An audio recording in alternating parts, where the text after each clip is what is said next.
Assalamualaikum warahmatullahi wabarakatuh. Selamat datang di channel Renung Jiwa, tempat kita berhenti sejenak dari hiruk-pikuk dunia untuk merenungkan makna hidup, menyelami kedalaman hati, dan mendekat kepada Allah. Pernahkah engkau merasa sesuatu yang kau genggam erat tiba-tiba terlepas? Seseorang yang kau cintai pergi meninggalkanmu. Cita-cita yang kau perjuangkan hancur di depan mata. Atau rutinitas kecil yang kau biasa jalani, mendadak hilang, meninggalkan ruang hampa dalam dada. Kehilangan datang tanpa undangan, menorehkan luka yang sulit dijelaskan dengan kata. Kita menangis, bertanya, bahkan marah dalam diam. Mengapa aku yang harus kehilangan? Namun pernahkah engkau berhenti sejenak dan bertanya, apa mungkin ini bukan hukuman? Apa mungkin ini justru penjagaan? Apa mungkin kehilangan ini adalah cara Allah menyelamatkanku dari sesuatu yang tak aku pahami? Para filosof klasik berkata, manusia menderita bukan karena kehilangan, melainkan karena menolak kenyataan bahwa dunia tidak abadi. Herakleitus berkata, segala sesuatu mengalir, tidak ada yang tetap. Lao Tzu menulis, ketika aku melepaskan apa yang aku punya, aku menerima segalanya. Kehilangan adalah bahasa alam semesta, mengingatkan kita bahwa kita hanyalah penumpang singkat di bumi. Psikologi modern pun menemukan, semakin erat keterikatan kita, semakin sakit rasanya saat dilepaskan. Kita sering tak sadar, yang kita genggam justru beracun bagi jiwa. Al-Quran mengajarkan, boleh jadi kamu membenci sesuatu, padahal ia baik bagimu. Dan boleh jadi kamu menyukai sesuatu, padahal ia buruk bagimu. Allah mengetahui, sedang kamu tidak mengetahui. Ini bukan sekedar penghiburan, tapi hakikat hidup. Kita tidak pernah tahu apa yang terbaik. Kadang, yang kita kejar penuh tenaga justru mencelakakan, sementara yang kita hindari menyimpan keberkahan. Rasulullah Shallallahu Alaihi Wasallam bersabda, tidaklah seorang hamba ditimpa musibah, rasa sakit, kesedihan, hingga duri yang menusuknya, melainkan Allah akan menghapus sebagian dosa-dosanya dengan itu. HR Bukhari dan Muslim.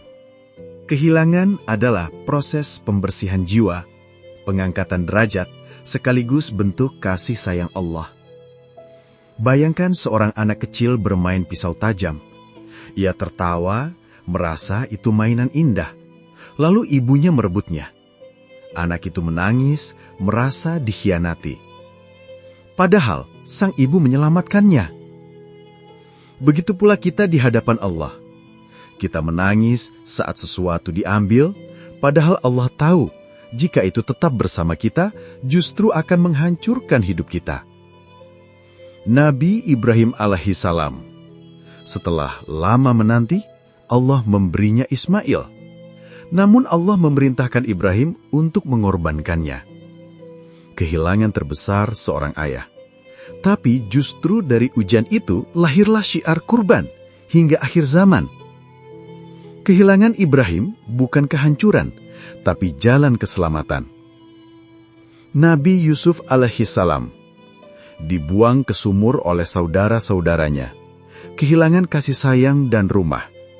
Namun dari sumur itu, Allah mengangkat Yusuf ke istana hingga menjadi pemimpin mulia. Kehilangan yang pahit ternyata pintu kemuliaan. Nabi Muhammad, sejak kecil beliau ditimpa kehilangan ayah, ibu, kakek. Namun justru kehilangan itu membentuk beliau menjadi manusia paling kuat, lembut, penuh empati. Kehilangan menempanya menjadi rasul terakhir. Pelajaran, kehilangan bukan akhir, melainkan jembatan menuju derajat yang lebih tinggi. Imam Al-Ghazali menulis, seandainya manusia melihat apa yang Allah ketahui, niscaya mereka akan memilih takdir yang sama. Rumi berkata, jangan bersedih atas sesuatu yang hilang. Ia akan kembali dalam bentuk lain. Ibnu Athaillah As-Sakandari mengingatkan, Jika Allah menahan pemberiannya kepadamu, maka yakinlah bahwa penahanan itu sendiri adalah pemberian. Kehilangan bukan selalu kehampaan. Ia bisa menjadi pengalaman, pelajaran, kekuatan batin, atau jalan yang lebih indah. Agar hati tenang, ada 3 hal yang bisa kita latih. 1. Sabar dengan hati. Menyadari waktu adalah penyembuh. Luka butuh proses. 2. Syukur dengan pikiran. Melihat bahwa setiap kehilangan membuka ruang baru. 3. Tawakal dengan jiwa. Melepas kendali, menyerahkan segalanya kepada Allah. Rasulullah bersabda, "Sungguh menakjubkan urusan orang beriman. Semua urusannya baik. Jika mendapat nikmat, ia bersyukur. Jika ditimpa musibah, ia bersabar. Maka itu baik baginya." Hadis riwayat Muslim. Kehilangan terbesar bukan harta, bukan jabatan, bukan cinta duniawi. Kehilangan terbesar adalah ketika hati jauh dari Allah. Allah berfirman, "Barang siapa berpaling dari peringatanku, maka baginya kehidupan yang sempit." Hati jauh dari Allah akan sempit, meski dunia digenggam. Sebaliknya, hati yang dekat dengan Allah akan lapang, meski kehilangan segalanya. Imam Al-Ghazali berkata, "Dunia adalah penjara bagi orang beriman. Setiap kehilangan di dalamnya adalah kunci kecil yang membebaskanmu dari jeruji dunia." Rasulullah Shallallahu Alaihi Wasallam bersabda, "Tidaklah seorang muslim tertimpa musibah, lalu ia mengucapkan, 'Inna lillahi wa inna ilaihi raji'un,' melainkan Allah akan memberinya pahala dan menggantinya dengan yang lebih baik." Pengganti itu bisa berbeda bentuk, bukan orang yang sama, bukan harta yang sama, tapi pasti lebih baik, lebih selamat, lebih berkah. 1.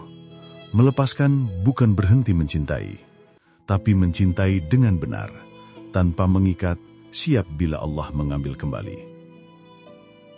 2. Melepaskan bukan kalah, tapi kemenangan jiwa melampaui keterikatan duniawi.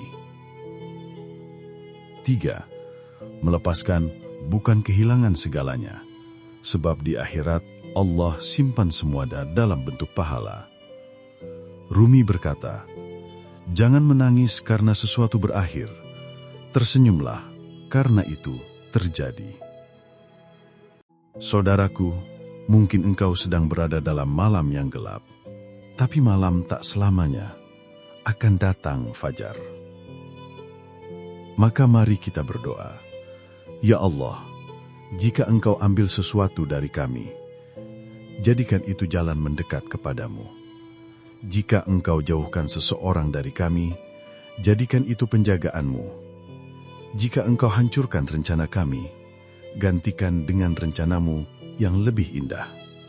Dan jika hati kami terluka, sembuhkan dengan kasih sayangmu." Ingatlah selalu, kehilangan bukan hukuman. Kehilangan adalah penjagaan. Kehilangan adalah cara Allah mengajarkan kita untuk pulang. Karena sesungguhnya, semua yang Allah jauhkan, sebenarnya untuk menyelamatkanmu.